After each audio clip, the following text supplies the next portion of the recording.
welcome back to my channel. I just want to thank you guys for watching. Make sure you like the video, subscribe, and if you have the ability to share me out. I'm on the road to 1K. Okay? So far away. Anyway, let's get into this review.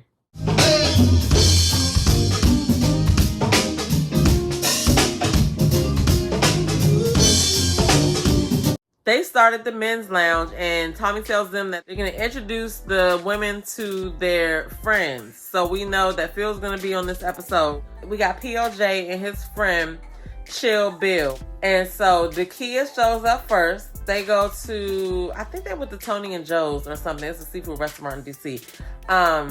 And so they're sitting outside, and Dakia comes, and they start a nice little conversation.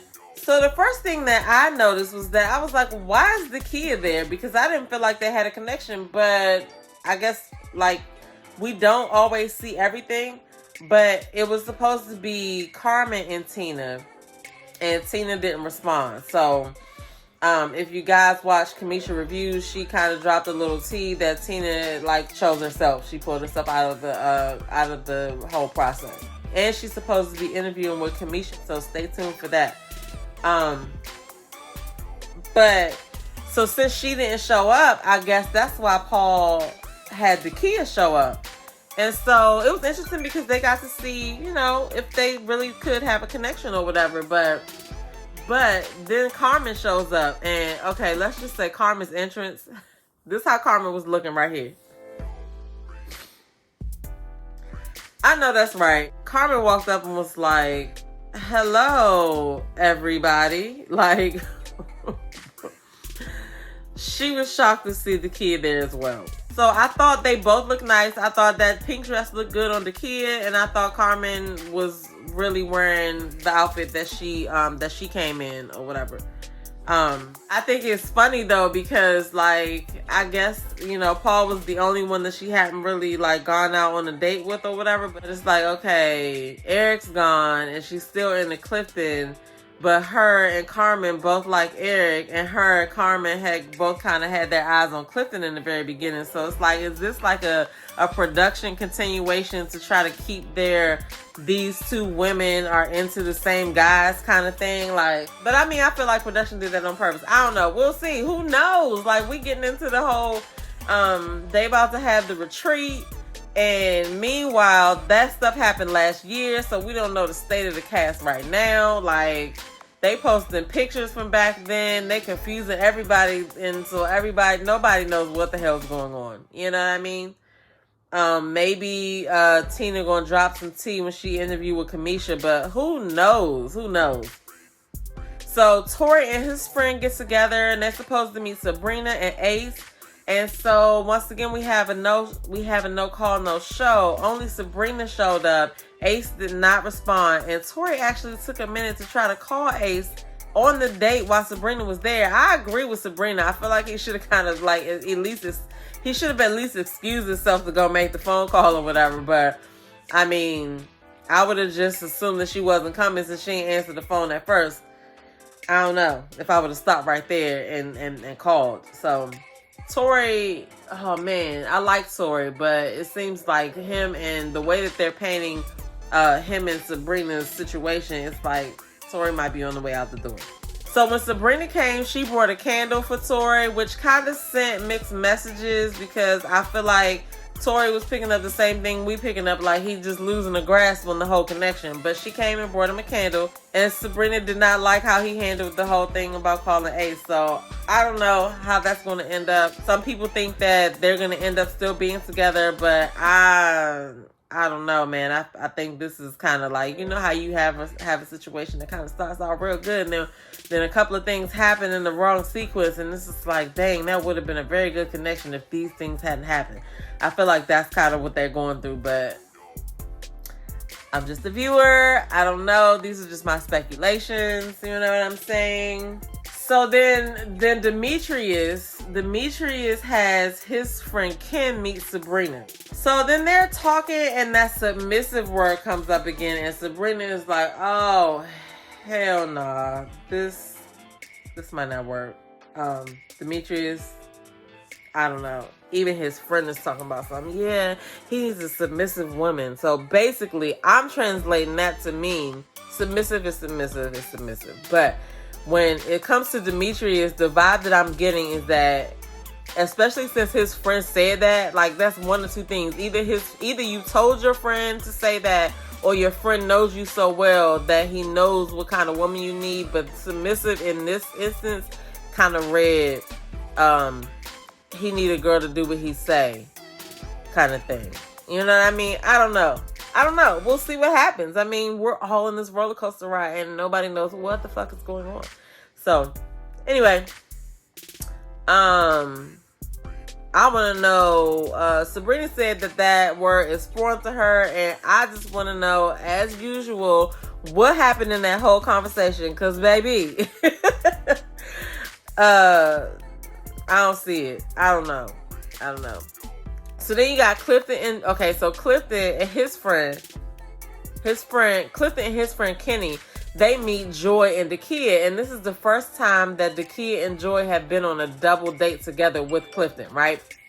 And so I thought it was a cool little vibe. I thought Clifton was, the way that they showed us, I feel like he handled it good, but I did notice a couple of things, right? So they all sitting there talking. They get some olives, I guess. And the kid offers to feed Clifton. Told her, you fed me something I don't like, so you get ready. I'm about to come feed you this olive. She gets up and go feeds him in front of Joy. Which, okay, it's part of the process. But, like, everybody was just like, okay.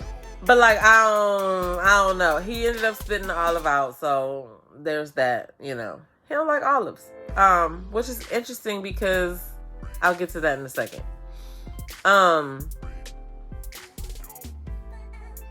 So when the kid came in, she greeted everybody and she greeted Joy, and then Joy made a comment on her drink, and she got the shell drink, the drink in the shell, and Joy made a comment about how it looked like a vagina. Hold that thought. So then Joy leaves early, right? And so the kid's there talking to them. And as soon as he gets a chance, Clifton reaches across and picks up the shell/vagina drink, and he wants to taste it. Like, okay, so in the beginning, Clifton drank Joy's 4-hour Prosecco, and now he's drinking the kids. The kids' drink at least was fresher than the Prosecco, but now he's drinking the kids' drink. But we already established that this seashell drink looks like a vagina, right? But Clifton obviously likes drinking people's old drinks. So here we go, right? He tastes the drink. They all finish. Then the kid leaves. She gets up to hug Kenny she gets up to hug Clifton. But then when Kenny sits back down, he got makeup all on his shirt. So I'm guessing he hugged the kid as well, and her makeup rubbed off on his shirt. That's a blower. That's the blower about wearing makeup. For probably men and women. Men probably don't like that either.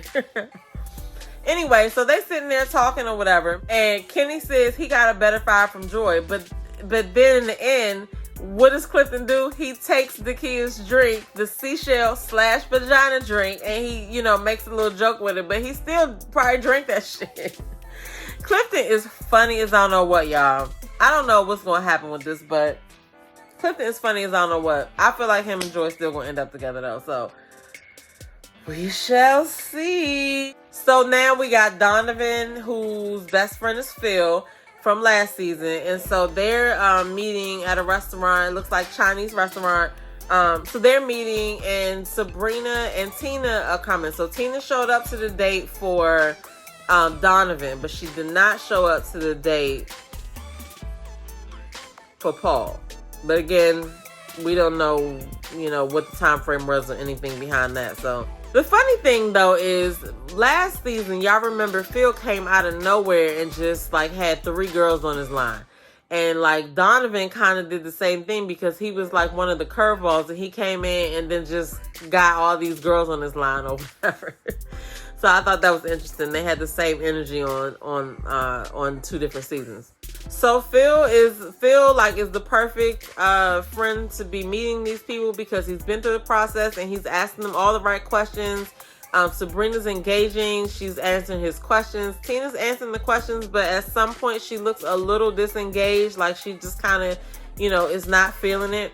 And Donovan even looks a little uncomfortable in this situation because I feel like he was noticing how Tina was going, and then he had to ask her, "Are you gonna eat?" Because everybody else is eating, and she's like, "Oh, I already ate." So it's like, okay, I guess, you know what I mean? So he basically, I feel like Donovan basically picked up the vibe that, she's not feeling it. Low key though, Sabrina and Donovan make a cute couple. They look good sitting beside each other. I mean, they look like they were like very comfortable with each other. Like they were already dating and Phil was supposed to be introducing them to this other girl. Like, that's how it looked to me.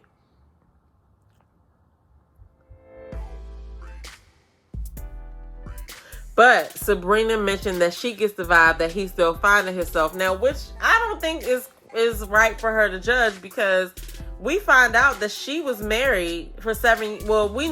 She said she was married in the beginning, but the reality of her situation is that she was married for 7 years and she's only been single for like less than 2 years. So how you going to say Donovan's still finding himself when you might be still finding yourself too? You know what I mean? Like, come on now. So at the end of the day, Donovan and Phil talk, and Phil tells him, look, it's time to be selfish. You need to be selfish right now. Think about what you want. Think about you. And so Phil looks like he's taking that advice. So then Paul and Dakia go on a solo date, because after the date, the group date with Carmen and Paul's friend, they want to see if they do have a connection.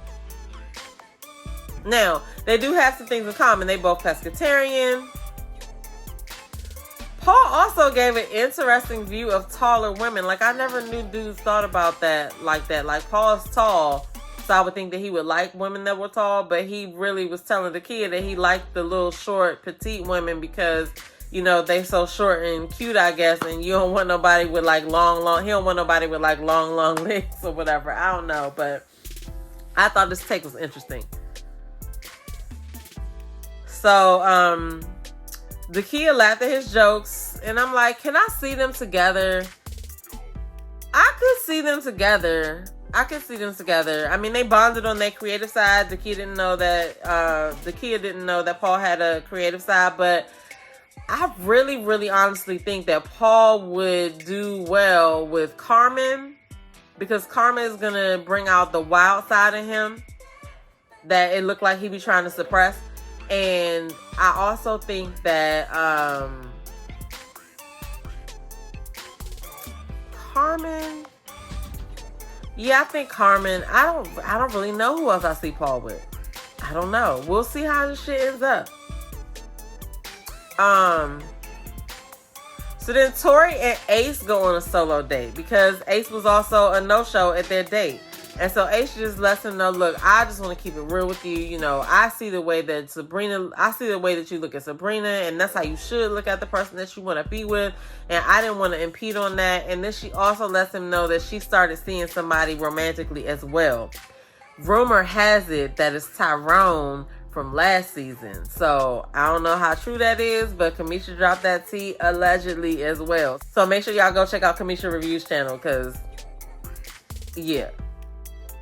I could see them together though. I feel like Ace and Shiloh had a little bit of the same energy as far as the metaphysical side of things, but I feel like Ace and Tyrone probably are really good together. I think that will be a cute couple. She's a very pretty girl, and Tyrone, after the show, has grown on me. Like, I was not here for Tyrone when they aired that season. I was like, oh no, I was not here for Tyrone. But afterwards, and I've had a chance to like watch a bunch of his IG lives and some of his stuff on YouTube. Follow him on YouTube, y'all. Tyrone Wilson 21. Let me just make sure that's right.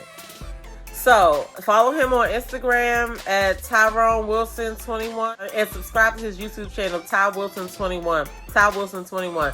He has a very good content. Anyway, I could see him together with Ace. That was the whole point of that. But I figured since I mentioned him, I should share his social media handles. Okay. So Tori respects what Ace says, and I mean, he has no choice but to respect what Ace says. So there's that. So Ace is pulling herself out of the situation. So It was the women's week to be eliminated, and there you have it. So the men go to deliberate. And so this men's deliberation was very interesting. This is another conversation that I wish we could have seen all of, because it looked like they were being very petty. Because it looked like the level of petty was at an all-time high at this meeting, and they were not holding back. And so anyway, Tori lets everybody know that Ace is no longer a part of the process. Tommy's like, you know, if this stuff is happening, y'all need to call me. Y'all need to let me know, because he's just finding out as they get to the men's liberation. And ain't nobody tell Tommy what was going on. Y'all can't leave Tommy hanging like that. Like, Tommy did not like that. So Tommy tells them to like be real and honest with each other or whatever. And I don't know if that was the reason why they were just letting it go, but they were saying all kinds of things. Like Tori said that he didn't feel like Carmen was ready to love, and Demetrius said Carmen and Dakia. Paul said he wanted to get to know Dakia, and Clifton says good luck. Donovan jumped in and was like he likes the way Carmen is, and he don't think he want her to change. It looks like the conversation got a little bit heated between the men. Since Ace removed herself, there's going to be no elimination, but the retreat is coming up. So now some decisions have to be made. They're going to go away on a getaway for 2 nights, and the men have to go let the women know. So this is going to be interesting because a lot of them have overlapping connections. Like, okay, so Dakia likes Clifton, and now she's like trying to get to know Paul. But then Clifton has Dakia, but he also has Joy. And then Paul has Carmen also, and now he has Dakia. Then you got Sabrina, who is feeling Donovan. Sabrina is feeling Donovan, Demetrius, and Tori is still in this thing. And then so you got Tori, who's only feeling Sabrina.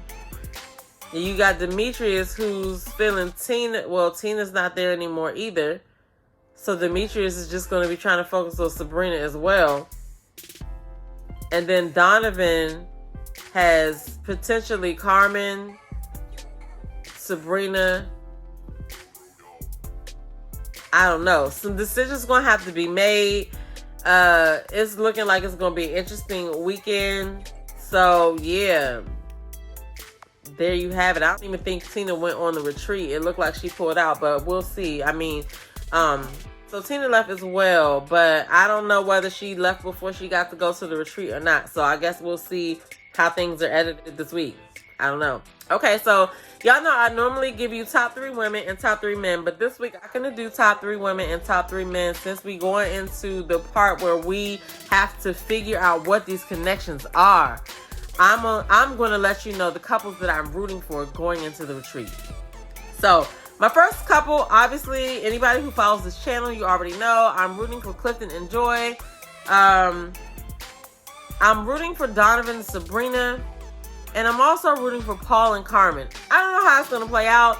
Those are just the names that I want to throw out there as the couples that I want to see what happens. Now, we already see from the previews that the kid is going to be in her feelings about these bags being on Clifton's bed. Looks like Joy and Clifton already decided that this is where we're both sleeping. And I bet you Joy is probably in the mind frame at this point, like, okay, we at the point now where I can focus on my connection. And goddamn it, I'm focusing on my connection. Ain't no way I'm staying here for 2 days and I ain't sleeping in here with Clifton. You'd have lost your mind. Anyway, I'd like to see all the footage from the retreat as well, but I know we won't get it. But that's all I have for you guys for this video. I'll be back here next week. We're going to see what happens at the retreat. And we're going to see what other kind of stuff comes out, because we're in that part of the season where all the stuff starts unraveling if there's something to be unraveled. Anyway, like this video, share it, and subscribe because I'm on the road to 1K. Okay? Okay, thanks. Bye.